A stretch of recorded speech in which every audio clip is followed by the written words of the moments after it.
bonus points to any of you that noticed the different levels in my glass and all the editing errors that we had. Hey everybody, Dan with Northern Brewer St. Paul here, coming at you with one of those fun little projects that we get to do. I was staring at a black cherry wine kit that we sell, and I was wondering what I could do with it. Then I looked around and saw that we also sell cola extract. So I present to you cherry cola sparkling wine. So we brewed up a batch of our cherry wine kits, and then we added 1 to 2 bottles of cola extract. I'm a fan of the original cherry cola. It comes from Coke. It is more cola flavored than some of the other brands. So when I make this for home, I usually use the 2. Now, IBC is the favorite of the other guys here at the store. They like it a little bit more cherry forward. So on this demonstration, we only did 1. So it ends up having that wonderful cherry flavor right up front with a cola finish. Goes well with all of those summer favorites that you throw on the grill, pizzas on a weeknight in the fall, whatever you want to do with it. Me, I try to have it on tap a couple times a year. So as you can see in these clips, we made the wine kit as you normally would.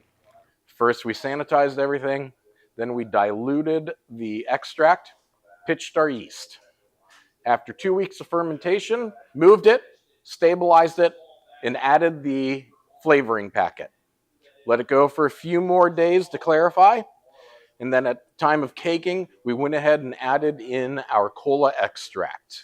And that's it. Nothing very different from the wine that you've already made or thinking of making, except for the fact that we do have to keg this because of the stabilization, unless you don't mind having flat pop. I like to crank up the PSI so that I'm closer to an actual soda.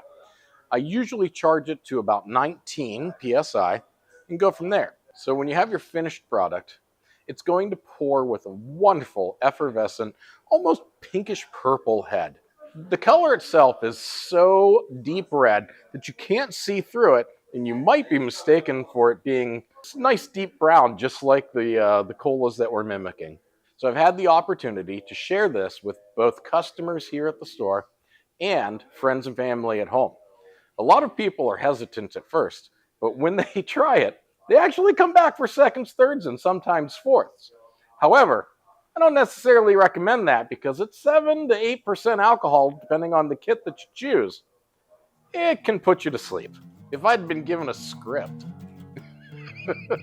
So there you have it, cherry cola wine. One more addition to your repertoire that you can amaze your friends with and say that you made. Make sure to like this video below and visit northernbrewer.com for all of your home brewing needs.